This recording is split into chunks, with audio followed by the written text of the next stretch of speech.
Delta 2315. Delta 2315, turn left immediately to a heading of 200. Left turn immediately, 200, Delta 2315. Roger. Traffic, 1 o'clock, 10 miles, turning into your face, descending out of 31. It's a hijacked aircraft. We don't know what he's doing. 2315. US Air 542, turn left, heading 200. 200, yes, 542. 50 Mike Juliet, maintain flight level 210. 17 for 210, Mike Juliet. Delta 2315, the traffic is now at your, well, if you're heading on the 200 heading, he's about your 2 o'clock and about 7, looks like 30.6 descending. We have him in sight, sir. Delta 2315, roger.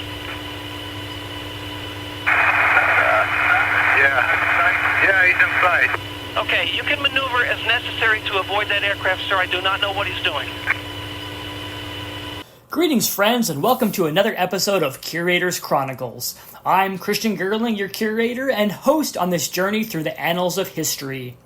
Today, we have the privilege of hearing from Chris Tucker, a former air traffic controller whose steadfast presence on September the 11th, 2001 altered the course of destiny. As we reflect on that tragic day, we are reminded of the countless lives lost and the profound impact it had on our world. Yet, amidst the chaos and devastation, there were unsung heroes like Chris, whose unwavering dedication no doubt saved countless more. It is often said that in times of crisis, true character emerges, and Chris exemplifies this with every breath of his story. The role of an air traffic controller is inherently challenging, each day a delicate balance between order and chaos. But on that fateful September morning, their responsibility weighed heavier than ever before. Without individuals like Chris at their posts, the events of 9/11 could have been infinitely more catastrophic. Today, as we honor the memory of those we lost, let us also pay tribute to the resilience and bravery of individuals like Chris, whose selfless actions serve as a beacon of hope in our darkest hours. Join us as we delve into his narrative, a testament to the courage and sacrifice that define the human spirit. So with that said, I want to welcome our guest, Chris Tucker. Chris, thank you for being with us. It is my pleasure, Christian. Thank you for having me. So, take us back to that morning on Tuesday, September the 11th, 2001, and how did you start your day? So I was working a day shift that morning, so I arrived at work sometime between 6:30 and 7 o'clock in the morning, and it was a notable day because of the clarity of the sky that day was just something that, I don't know, it stopped me in my tracks, actually, on the way into the building. I stopped and turned and looked at the sky because it was remarkable. It was like a crystalline sky, just absolutely beautiful and bluer than normal. So it was a remarkable day, extraordinarily clear. Visibility was, as pilots like to say, CAVU, ceilings and visibility unlimited. It was just a remarkably beautiful day, and pardon my French, but the bastards couldn't have picked a better day. Sure. So you were air traffic controller, of course, and you were working in an area called New York Center. What area of New York Center were you working at, and can you describe for a bit your duties in this position? Certainly. So I'm a retired en route air traffic controller, a radar controller. So I worked in a building in Ronkonkoma, New York, called the New York Air Route Traffic Control Center. And centers typically own the airspace above and around the approach controls that cover airports and parts of the ocean too. So mostly center work is typically higher altitude than what than what most people think of when they think of air traffic controllers sitting in a tower talking to airplanes at the airport. So I'm a radar controller, and the sector that I was working that morning was called the Yardley sector, Sector 55 in New York Center, which works departures out of New York over 3 basic departure points. Kennedy departures would come out over a fix called Robbinsville, which was near, it's like east of Trenton, New Jersey. and they would go westbound and then join other airways that turned to the south or to the southwest. And then we also had 2 departure fixes that served LaGuardia and Newark and their satellite airports that went down J75 and J48 to the southwest. Those are the names of the airways that they fed. Perfect. Well, so where you were working, how far away is that from the World Trade Centers? Oh, this is a wild guess, but I'd say somewhere in the vicinity of 50 or 60 miles east. Okay. So it's quite a ways away. So, no. So a little bit later into your shift at 8:13 a.m., air traffic control at Boston Center attempts to contact American Flight 11 and does not receive a response. Of course, we know now that the aircraft had been hijacked. And I understand New York Center began to track American Flight 11 as it began to descend and turn towards New York City. At what point did the airplane first appear on your radar, and what do you recall about attempts to identify and track this airplane? So the reason that American 11 came to my attention was because, for other reasons really that had nothing to do with him directly. I was getting a little bit busy, and the airspace that I worked owned altitudes between 14,000 and 28,000 feet. And when I wanted to climb an aircraft above 28,000 feet, I would have to ask for permission from the controller who owned the airspace above me at Sector 42. So I was a little bit busy, so the workload that I had justified having an assistant controller working with me, another fully fledged air traffic controller sitting next to me called either a D-side, we used to call him a D-side, or an H for handoff controller. And I asked the person working with me, Lori, I asked her to call 42, Sector 42, and ask for permission for me to climb an airplane into their airspace. And the controller working Sector 42 denied the point. We call it a point out when you're pointing out an aircraft that you're going to penetrate somebody's airspace for a short period of time, but not put the airplane on their frequency and let them talk to them. So you can either hand off an airplane to another sector or you can point them out. So this was what we call a point out. And he denied the point out, and he said, I think I have a hijack over here. So we started looking, and then there were conversations going on between the controllers in the room, and it became apparent that American 11, which had departed Boston and was going to be working, Sector 42 was expecting American 11 to enter his airspace, but Boston Center called and said, and informed Sector 42 that American 11, they believed, had been hijacked for various reasons, and told them to watch the aircraft. And at some point, American 11, either accidentally or on purpose, the hijackers turned off the transponder.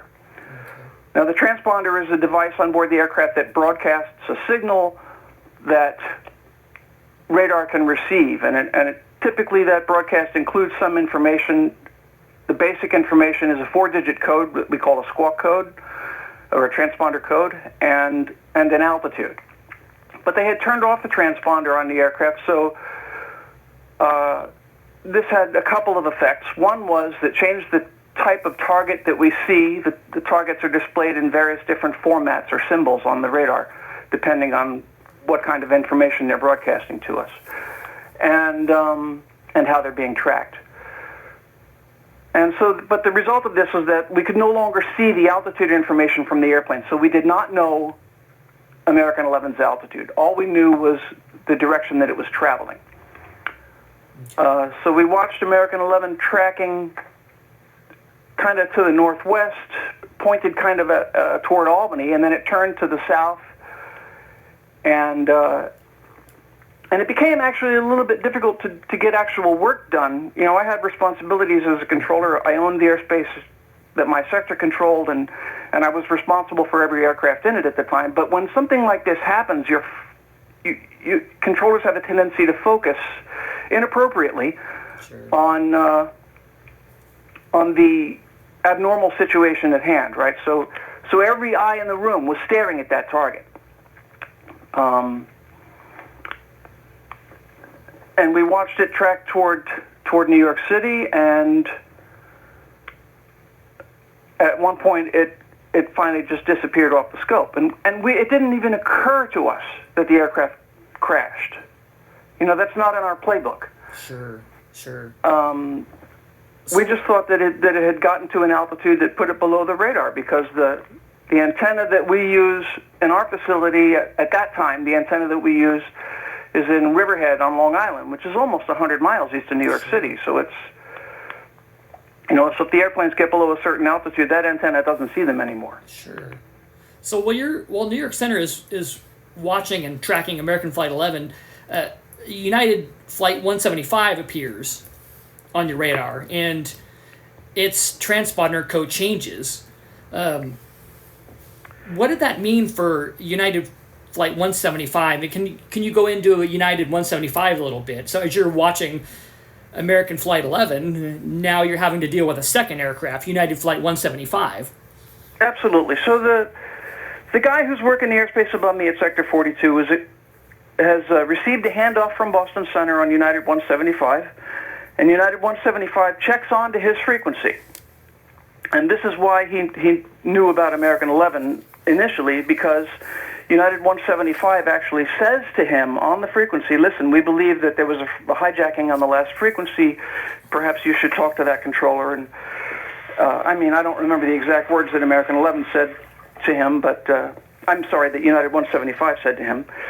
But so United 175, ironically, is informing the controller at Sector 42 that there's a hijacking on the previous frequency in Boston Center, and that's what started us all watching American 11's target. So while we're all staring at American 11's target and trying to ascertain what the heck is going on, United 175's transponder code changes. And that can only be done when somebody physically in the cockpit turns a dial, right, or a knob.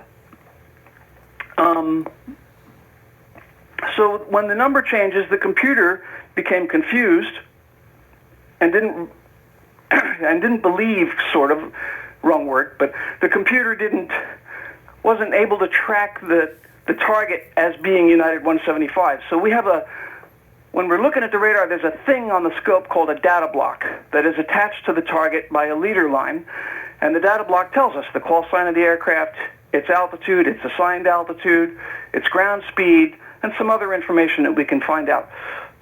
So the data block actually separated from the target because the target was no longer squawking the correct beacon code. And so while we're staring at American 11, including the guy who's working Sector 42, he doesn't see this happen right away. So what happens is another controller shouts something like, hey, there's an intruder over Allentown, which is Allentown, Pennsylvania. And an intruder is a type of target. So we have 8 or 9 different types of symbols that the radar uses to display targets. And in this case, when American 11 when United 175's data block separated from its target, the target changed from a left-leaning slash to a capital letter I, which in our parlance means a Mode C intruder. Mode C is a device that broadcasts the altitude from the aircraft transponder. So we could see the altitude information on this target and the 4-digit beacon code, but it had separated from the data block, and it wasn't immediately obvious to us that this was still United 175. But we believed it to be because it was the only data block that had separated from a target and some other information. So we started watching United 175. In fact, another controller actually walked over to my scope, physically pointed at the target on the scope and said, watch this guy. Wow.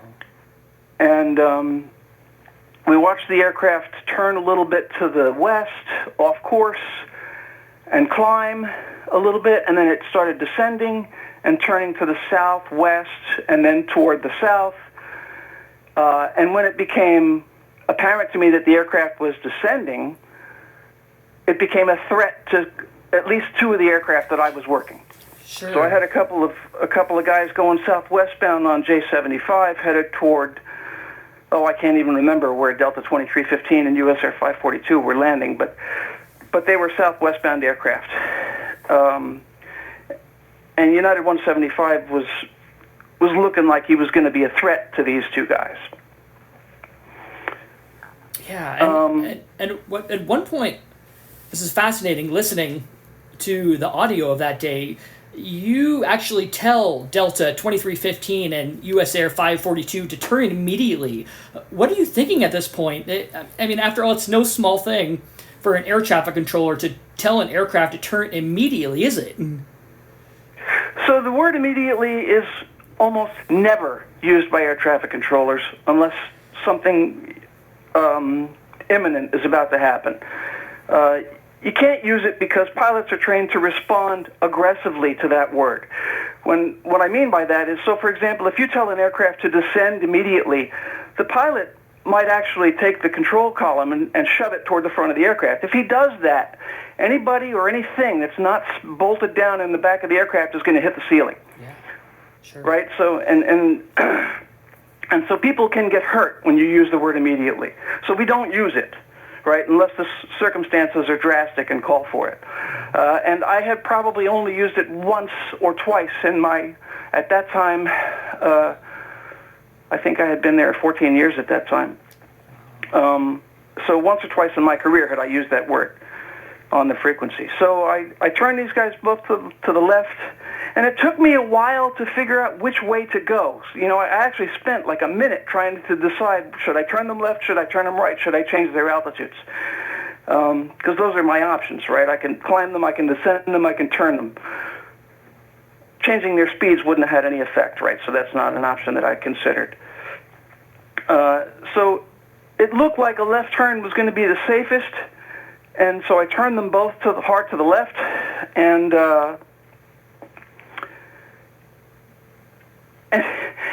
when I went back and looked at the radar data later, United 175 actually stopped turning. So my turns had less of the effect that I was looking for than I hoped for, right? So the Delta 2315 and US Air 542 both turned to the left, but there were a couple of factors at play here. One of them was airplanes take a long time to turn, right? You know how ships take a very long time to turn. Well, airplanes, if they're traveling fast, make huge arcs in the sky when you turn them. And it also depends on where the wind is, right? So United 175 was making a very broad turn, and because there was no data block associated with the target, I couldn't see its ground speed. The only indication I had of its ground speed was the distance between the targets, right? So, but that's not an obvious thing right now. But my point being, United 175 was traveling at a very, very high rate of speed. The hijackers were not pilots. A pilot, when he descends an aircraft, the first thing he does is he retards the throttles, right, to slow the aircraft down when it begins descending. Well, they didn't do that. So United 175, when it began descending, accelerated and started traveling at a very, very high speed, which made its turn much wider than normal and much wider than I expected. So the left turns that I issued to Delta 2315 and US Air 542 were actually a little late, and I might have been safer going to the right, but that's all history now. You know, it's I don't have a problem with my actions that day because in the end they worked, just not as nicely as I wanted them to, right?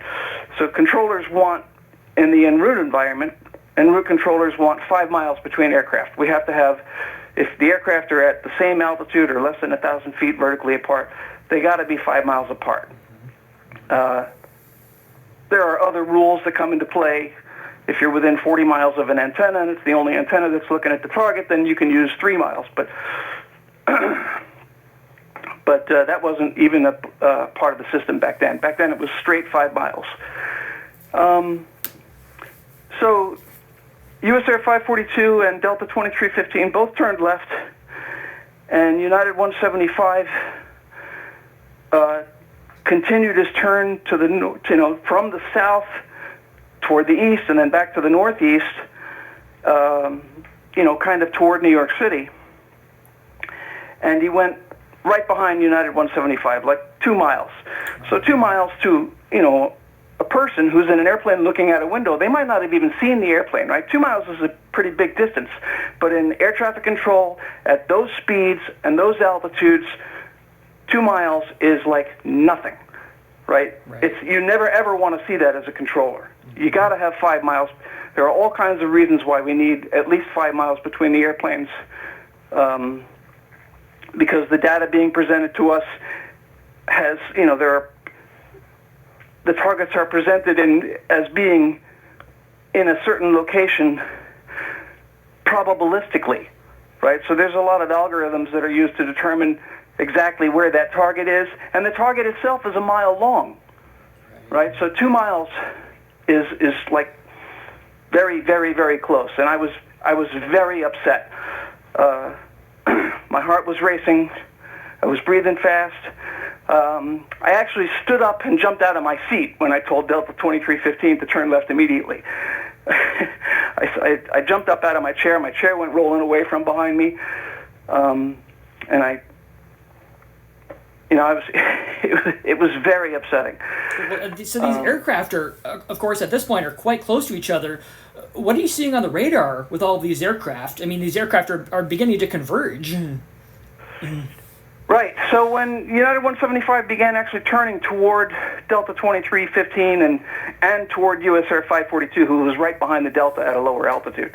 I think the Delta was at 28,000 feet, and I think the US Air was at 26,000 feet. United 175, later when we looked at the radar data, we saw that United 175 actually stopped descending for a couple of, every time the radar target appears on the scope, and then on this scope, on this system, the targets appear every 12 seconds, right? So it's like an eternity between the presentation of those targets. And each time the target appears on the scope, controllers call that a hit or a target, right? So you can see the target where it's at now, and you can see that where the target was 12 seconds ago, and depending on how you have your system configured, you can look back at the last 5 radar targets for that aircraft, and we call them histories. So you can look at the target and up to 5 histories behind it. And normally you only work with 2 or 3 histories because too much data becomes just too much when you're working. You need to kind of pare down the amount of data that you're looking at. So I think I had the number of histories turned up all the way because it makes it easier to see when an aircraft is turning. But again, it's 12 seconds between each hit. And so when United 175 and Delta 2315 were pointed, they were head-on, right? 8 miles apart and closing at about 1,000 miles an hour. Seconds, just seconds. Wow. It was terrifying. I mean, it was really terrifying. And so I Delta 2315, turn left immediately, heading 200. US Air 542, turn left, heading 200. I don't think I used the word immediately on the US Air when we went back and listened to the tapes later, which you supplied me with recently. I was amazed. I've been looking for tapes of my work that day for years, and I never knew they existed on the internet, but you found them. Anyway, so I turned the Delta left, I turned the US Air left, and all I could do right then was wait and watch. And every single voice in that room stopped because they were all staring at my scope or the targets that I was working on. They could see them on other scopes. And it was completely silent, and we just sat there and waited for the next target to appear to make sure that they didn't hit. 12 seconds. 12 seconds. Right, and everybody in the room is holding their breath.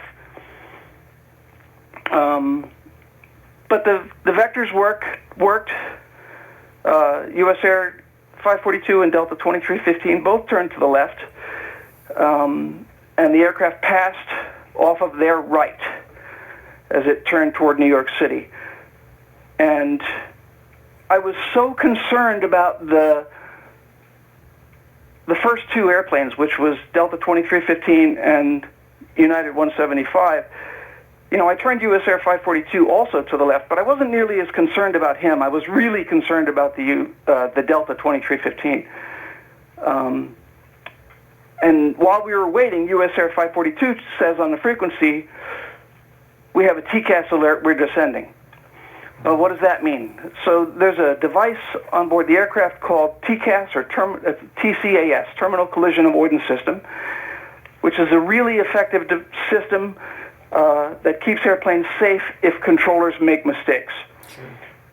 Right, so the TCAS devices on board the aircraft actually talk to one another, and they come up with a resolution for this conflict, and they instruct the pilots to do something, either to maintain an altitude or to descend or to climb, or if they're descending to change that to a climb, or if they're climbing to change that to a descent. So the device can come up with a whole bunch of ways to solve a problem. They're all vertical solutions. It doesn't use lateral solutions. It doesn't turn the aircraft. It tells them to change their altitude or their descent rate or their climb rate.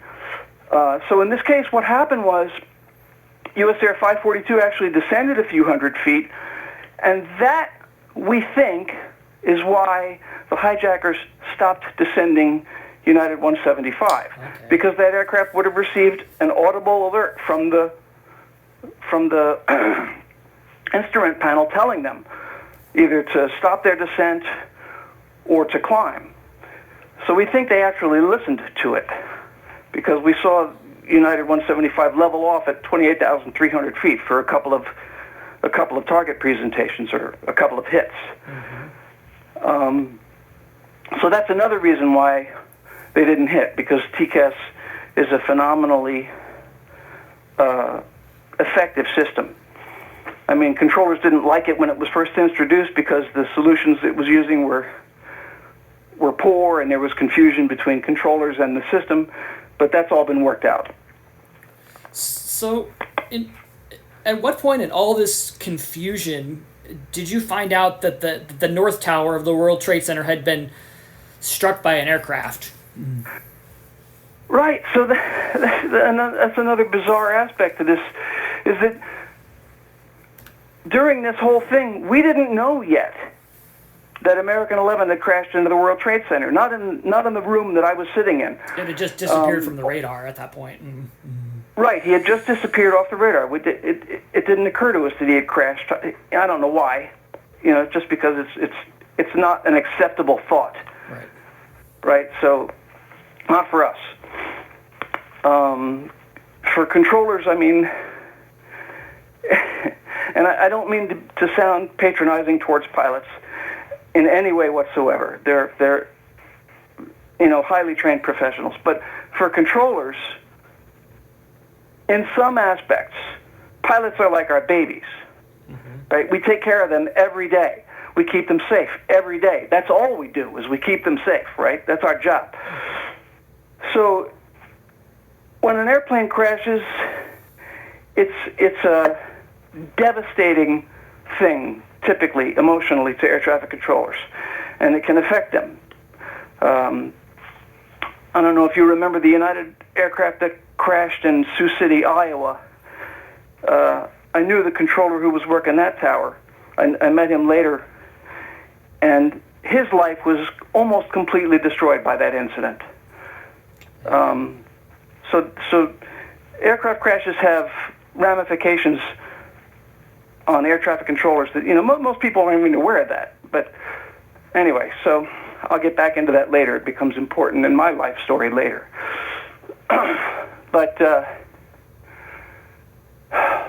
where were we? So you were talking about American Flight 11, and controllers didn't realize it had hit the North Tower of the World. Right. So the controllers and the group that I was working with wasn't aware that the American had actually crashed. Although one of the Kennedy departures that I was talking to,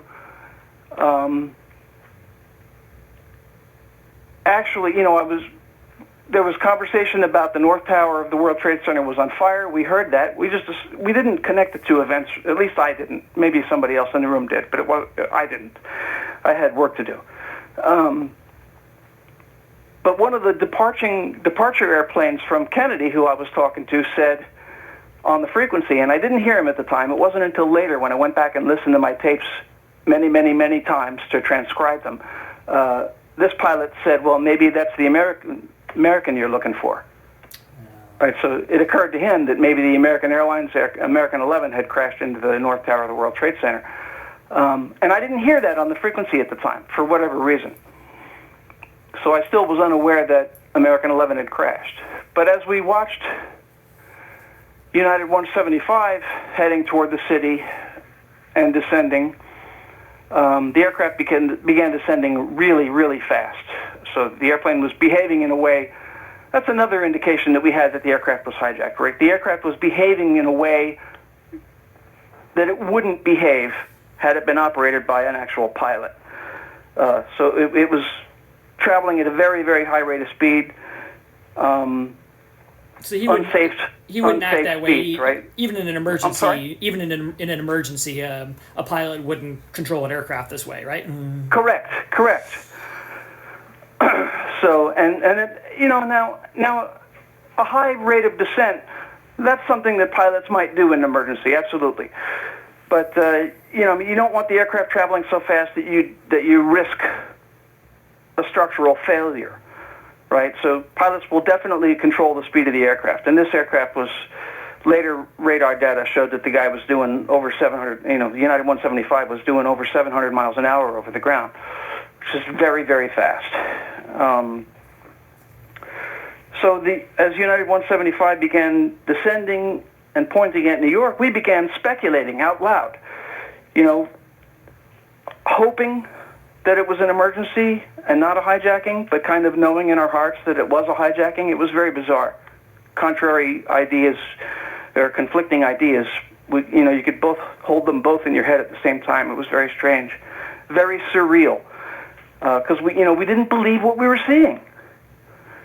And as this aircraft began descending very rapidly and pointing at New York City, we began speculating. Well, maybe he's an emergency, and maybe he's trying to get to one of the runways at Newark, right? So we suspected, maybe he's trying to set up to land on one of the fours. Newark has a parallel set of runways, 422. And we thought, maybe he's heading for one of the fours at Newark. And another guy behind me who was a controller but also used to be a commercial pilot said, no, he's too high and he's too fast for Newark. There's no way. So then we thought, all right, maybe he's headed for 4 at LaGuardia, because he was kind of pointed right at LaGuardia. He was still west of Newark, but he was pointed toward the city. And we just watched the altitude decrease rapidly. So he was descending at, I'm speculating now, but I'd say 3,000 or 4,000 feet a minute, which is not obscene, but it's very fast. And then, so,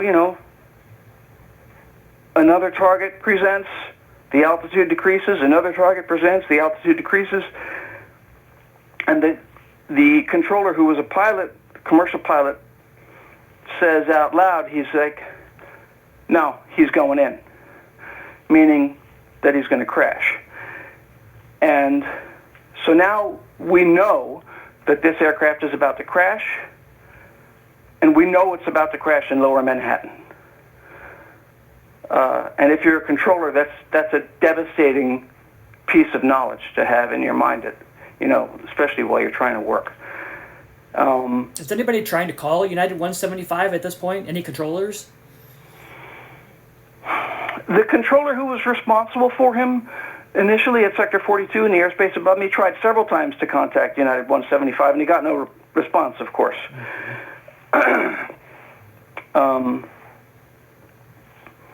So no, all we could do was watch, and that's another thing for controllers, right? So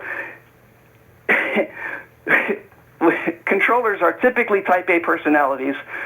We get things done, right? That's the nature of the job, is you got to do things and you got to get them done, and they have to be done at the right time, and they have to be done correctly. So if you're sitting there just watching and you can't have any effect, you can't control the situation, for an air traffic controller, that's a very, very horrible thing. Just staring and watching is not something that we do. We don't stare and watch. That's what trainees do. We teach trainees not to do that. We teach them to get in there and get something done. So again, so we're all these devastating things are mounting emotionally in every heart in that room. And so we watched United 175, and the pilot controller, Jimmy, says 2 more hits, meaning we're only going to see 2 more targets of this guy, and then he's going to crash. Then that hit, 12 seconds later, another hit appears, and he goes, 1 more. And that was the last time we saw the target. And then it just and disappeared United off the 175 radar. had crashed into the South Tower of the World Trade Center. And we knew he had crashed. We didn't know at that moment that it was the World Trade Center, but we knew that United 175 was gone. So, for me, that was, again, pilots, airplanes are like our babies. So the emotionally, it was kind of the equivalent of losing a child. That's kind of how devastating it was, but actually probably much worse. I don't know. So everybody in the room is shaking right now. So what was everybody's reaction? You mentioned everybody was shaking and traumatized because they knew 2 aircraft had crashed. At what point did the controllers in the room realize that the South Tower had been hit by the World Trade Center, by United Flight 175? Well, right then, we knew that the aircraft had crashed when United 175's last target disappeared off the scope. We knew that he had crashed. We didn't know immediately that it was the World Trade Center. However, the chief of the facility and his deputy had been standing behind Sector 42. The chief was standing there. He had a phone in each ear. He was talking probably to the command center in where's the command center? Leesburg, Virginia, I think.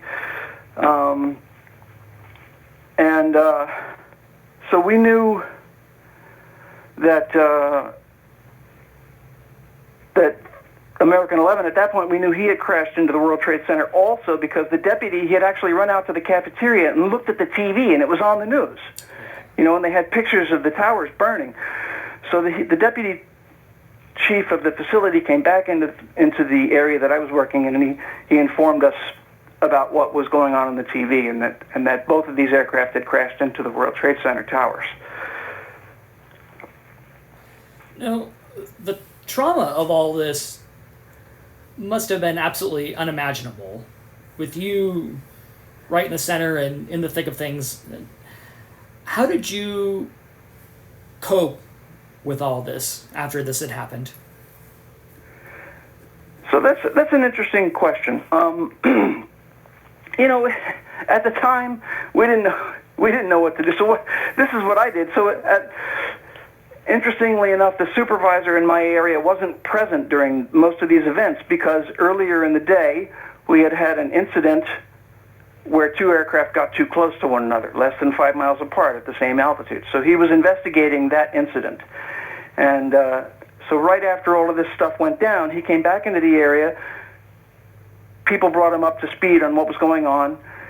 And he asked controllers that were on position if they needed to get up.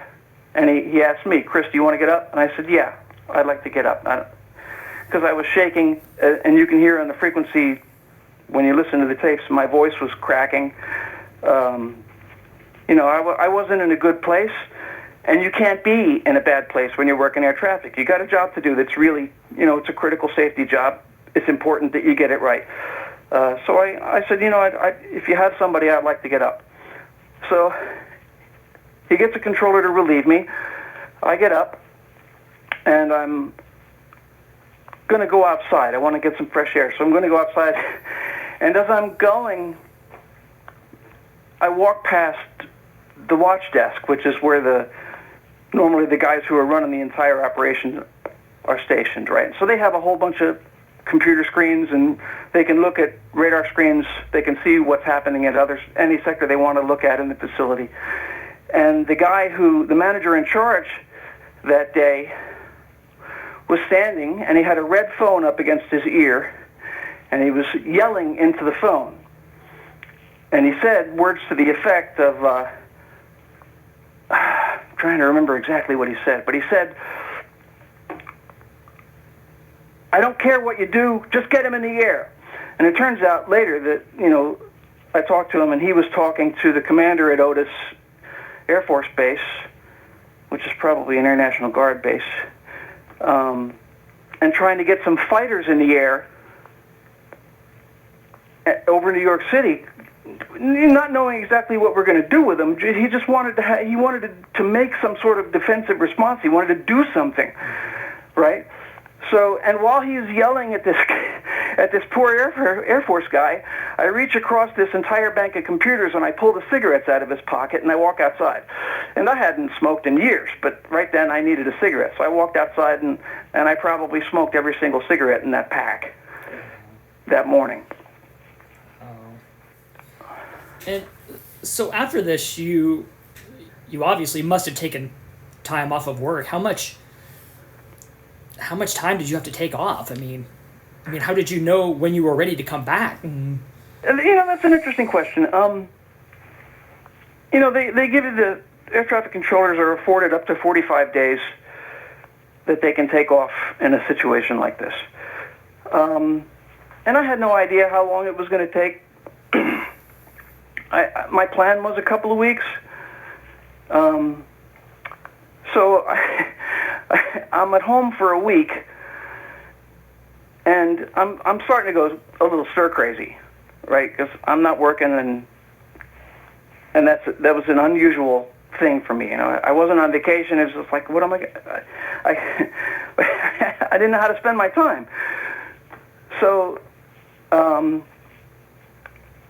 I was upset. I was very upset, and so I thought, maybe it would be beneficial. I don't remember if somebody mentioned the idea to me or if I came up with it myself, honestly. But I thought I should probably go talk to a mental health professional. So I found the number for a psychologist, and I went to see him, and he talked to me, and it actually helped quite a great deal. I only saw the guy once. He said, you don't need to come back. You're a normal person in abnormal situations, responding in a normal fashion. Everything you're going through right now is normal. It's a normal response to these kinds of events. So I did that, and then a couple days later, I get a phone call from a friend of mine, another controller who was working in the facility and in the room with me that day. And he was a senior guy that I looked up to and respected immensely. And he asked me about seeing the psychologist, seeing a shrink. He didn't want to go. And I said, Tony, I didn't think I had anything to lose by going, and I don't think you do either. I said, just go. What do you got to lose? And he didn't want to go, but he ended up going, and he called me back and he said, I didn't want to go, but after I talked to you, I did go, and it helped. It really helped. So we both became believers and kind of started preaching to other controllers. Seeing the shrink is not a bad thing. It doesn't reflect on you personally. Just go. Because that's the thing. There's a stigma about seeking mental health help. Right. And people in fire departments and police forces and EMTs, they all know this, right? And they actually have teams of people designed to get mental health help to their coworkers when something tragic happens. Mm-hmm. And they're called Critical Incident Stress Management Teams, CISM. And I found out about them because a couple days after I saw the shrink, I get a phone call from another controller who says, listen, Chris, there's this... It was the president of the union, or the vice president of the union, I think, who called me. And he said, Chris, there's this team here, and they want to talk to you. And I said, who are they? And he goes, well, I'm not sure who they are. They say they're here to help. But I don't trust them. He didn't trust them. He didn't know who they were.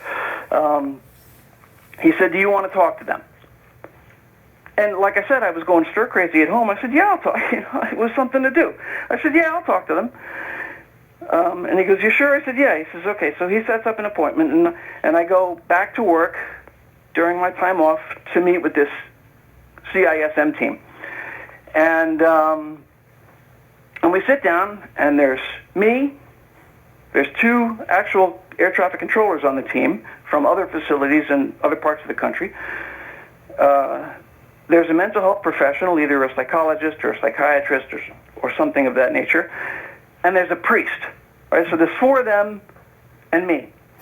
And the guy who's running the meeting, who's another air traffic controller, says, Chris, normally the way this works is there's a group of controllers and one or two of us. But that's not the case today. He says, nobody showed up except you, and we feel like we're ganging up on you. And normally we would have this protocol that we follow. And he says, but I think because we feel like we're ganging up on you, let's just talk. Let's just have a conversation. So we talked about the events of 9/11 and what I was going through psychologically, emotionally. And it was very helpful. And at the end of the conversation, the guy who's running it says, Chris, he says, this has been a horrible thing for you and for the controllers working in New York. He says, but honestly, I feel like you're helping us more than we're helping you. I want you to be on this team. And so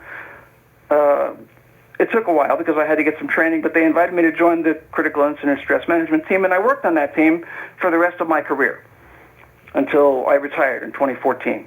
And I traveled around the country helping other controllers who had experienced horrible situations with aircraft crashing, typically.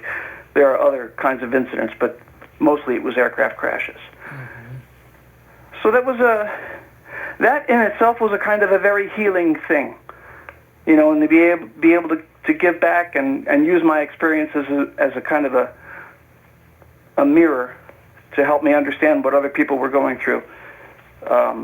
It was really a very cool thing, and I enjoyed that work tremendously. It was very fulfilling, and I felt like I was actually helping. Absolutely, yeah, and obviously you were, of course. And after 9/11 happened, of course, the worst terrorist attack ever on the United States. Everybody was so laser focused on the event, and it really, really brought all of us together as Americans. Did you travel into New York City after 9/11 and visit Ground Zero? Nope. In fact, it is 2024 now? Mm-hmm. I still haven't been. I've been to the city many times, and I've walked past it, but I have not visited Ground Zero.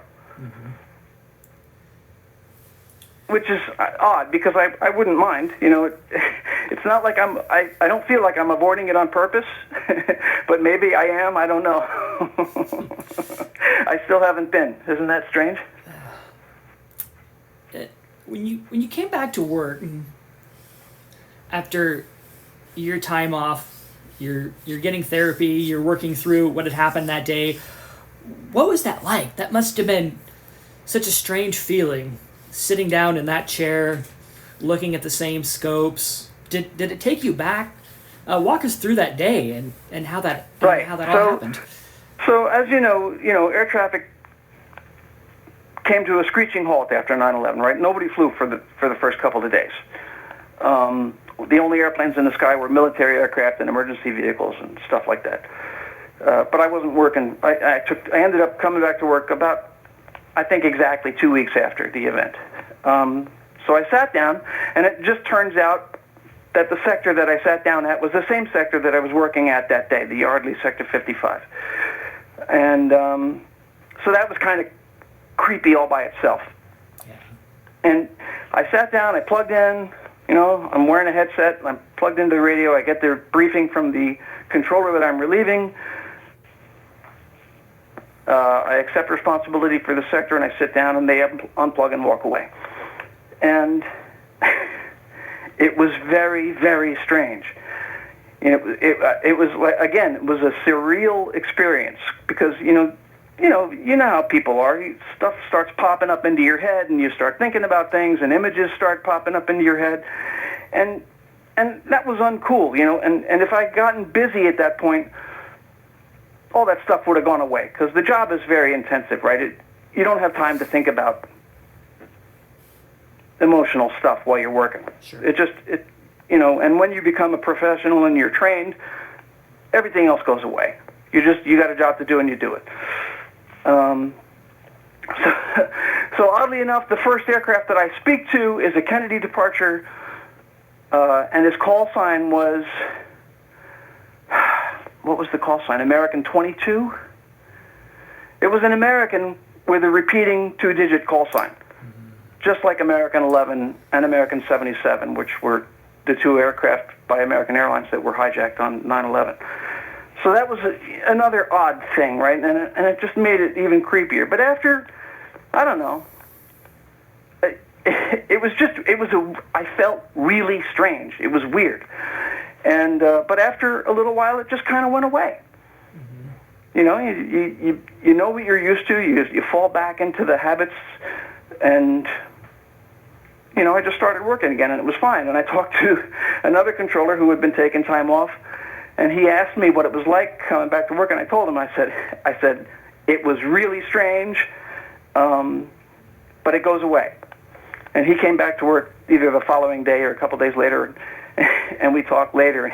He said, it was exactly like you said, Chris. When I first sat down, it was really, really strange, but then it went away. You know, and we kind of returned to a kind of a mostly normal, you know. Were there any controllers that you knew of after 9/11 who couldn't take the trauma, who couldn't deal with it, that either retired or switched professions? Yeah, there were a couple of controllers, oddly, in my facility, and there might have been controllers in other facilities, I'm sure, but I don't know of any of them. But there were definitely, I think, 2 controllers in my facility who took a medical retirement because of 9/11. Neither one of them was working in my area where most of the stuff went down. But yeah, there were at least, I'm fairly certain, 2 controllers who retired, because of mental health after 9/11. There's another interesting story here, kind of going back to the 2 aircraft, Delta 2315 and US Air 542. So Delta 2315 almost had a mid-air collision with United Flight 175. And I understand later you actually received or actually talked to one of the passengers aboard Delta Flight 2315. Right. So it was a fascinating thing that happened. What had happened was that a few weeks after, months maybe after, I don't remember, a fellow controller comes up to me and he says, Chris, I have a friend who's a reporter. And he works for a newspaper in Connecticut called the Hartford Courant, which is not C-U-R-R-E-N-T, but C-O-U-R-A-N-T. The Courant is a kind of a berry. But that's the name of this newspaper, the Hartford Courant. And he says, would you mind doing an interview with him over the phone? And I said, no, I'll talk to the guy, whatever, why not? Although I don't think the FAA was too keen on us interviewing with the press, but on the other hand, I think they understood. I didn't discuss it with the FAA. I just talked to the guy on the phone. So this reporter from the Hartford Courant calls me up, and he interviews me on the phone, and he publishes a piece in his newspaper and sends me a copy of it. It was a really nice little piece. And a few days later, he gets a phone call. And the person who calls him was a passenger on Delta 2315. And so the reporter calls me back, and he says, Chris, I have an odd request for you. I said, what's that? He says, one of my readers was a passenger on Delta 2315, and he would like to talk to you. I said, why? He says, because he wants to thank you. I said, what for? He said, for saving his life. And I didn't feel like that was the case.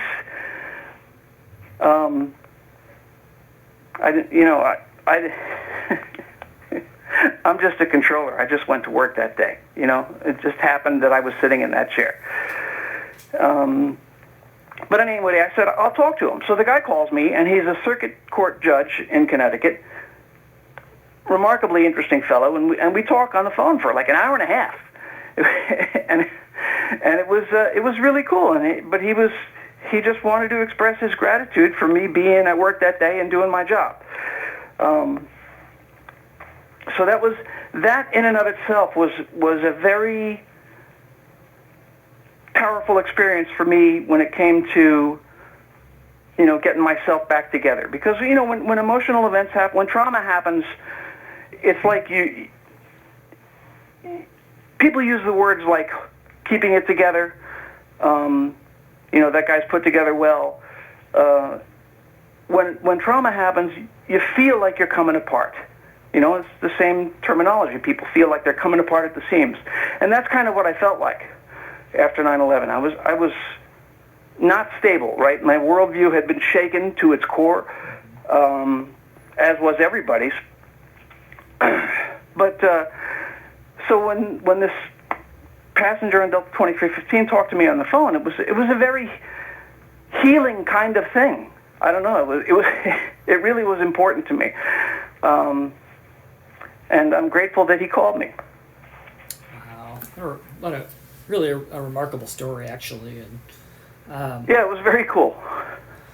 One of the things, and you mentioned this earlier, so we had located the audio of you at Sector 55 there on September the 11th, and of course you said you hadn't heard this since the day of the attacks over 22 years ago. Right. Thank you very much. I was astonished that you found them on the internet. I think we'd all like to know what was your reaction in listening to this, and it had been over 20 years. Did it bring it all back? It's funny, because memory is a fluid thing, right? It's not. We don't remember things exactly the way they occurred, right? Right. Oh, hang on. The phone. This phone is running low on battery. Let me pick up another one. Hang on, just a sec. How do you hear me? Good. Okay, good. Where was I? I'm sorry. So you were talking about listening to this audio of yourself. Oh, right. So, like I said, it didn't happen the way I remembered it. It's very bizarre. Your memory plays tricks on you. I think when we listened to the tape, when I listened to the tape that you pointed out to me, I don't think I used the word immediately when I turned USR 542 to the left. Mm-hmm. So, little things like that. And there was a whole piece of stuff that happened at my sector that was not recorded or was redacted from the recordings. I'm not sure which. Probably redacted. Because when we first were made aware that American 11 had been hijacked and we saw that primary target traveling, south, basically down the Hudson River,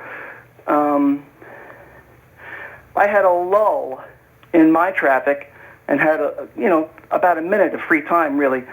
And so what I did was I called, let me back up a little bit. Every position in my facility has a button that they can press that puts them in direct contact with a military facility, a military aircraft tracking facility. And so I had access to this as well, and I called them up. And it's NORAD. Back then it was called NORAD, North American Regional Air Defense, I think. And now I think now it's called something else, like CONAR. I can't remember. But anyway, back then it was called NORAD. And so I called them, and I hit this line, and they have a call sign. Their call sign was Huntress. So I called Huntress ID, and I spoke to a military controller. And first of all, I was shocked because the person that I was speaking to sounded like a teenager to me. They didn't sound like an adult. And I found that a little bit shocking and not reassuring. And I tried to point out to this controller that we were tracking American 11 and that we believed it was a hijack, and were they watching it? Were they aware of this? And the controller said, the military controller said, where? And I said, I think around 10 miles west of LaGuardia, tracking southbound along the Hudson River. It's just a primary target. There's no transponder beacon code visible. And she said, where? And she said, I I'm looking at like 1,000 targets, and at one point I realized that the conversation was going nowhere, and I wasn't getting through to this person, so I hung up, and we went back to watching American 11's target disappear, and the events that followed with United 175. So that was interesting to me that was not on the recorded tapes, but I can understand why. The military doesn't want that stuff out there. Now, were you instructed to call NORAD? No, I did it on my own. I just thought it was probably a good idea, for them to be aware of what was going on. Had you ever had to do that previously? For any reason? Never. I had never used that line in my entire career. The controllers in the oceanic airspace use it every day, right? Because every time an aircraft enters the continental United States airspace, that aircraft has to be positively identified. And that's one of the things that Huntress does, and that's the sector that I called, was the Huntress ID sector. Because I knew that they existed. I didn't know that there were other sectors that I could have called. Anyway, I'm not going to talk about that. But do you think 9/11 affected the person that you are today? Without a doubt. There's no question. And I'm not a violent person, and I'm not someone who holds grudges. But that day, immediately after the attacks, every single person in that building wanted blood. Mm-hmm. We wanted blood. We wanted revenge. We wanted something. I don't know. It was a very powerful emotional thing, and every single person in that building felt it that day. It was very disconcerting and very odd. And you start not trusting people from. I have neighbors from Pakistan. Mm-hmm. And they're wonderful people, delightful people. But I didn't feel so good about him after 9/11. Eventually that went away. but initially, you start mistrusting. So it had all kinds of ramifications for me personally. What do you think the enduring legacy of September the 11th will be? Mm-hmm. Well, one of the most important things, of course, is that the people that run the National Airspace System realize that it's important that they make sure that the flight decks of airliners have to be secured, right? Because we don't ever want to have an aircraft turned into a weapon of mass destruction again. So that was the most important thing, I think. And there were some other things. We felt like we got caught with our pants down, and we did.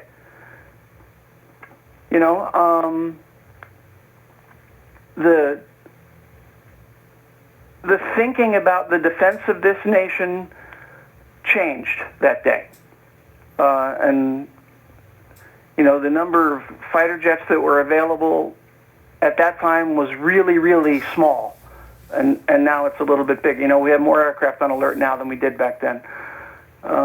We were set up to deal with the threat of the Soviet Union back then. Mm-hmm. Right, but that's a different thing, right? Yeah. And again, that's the mentality back then. Was basically the Soviet Union was the enemy that we had to be concerned about, and a response to them was a completely different thing. Mostly nuclear.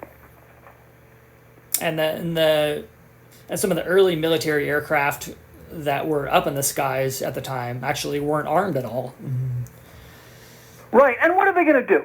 Right, so let's hypothetically, had we had fighters in the air right over New York at that time, what could they possibly have done?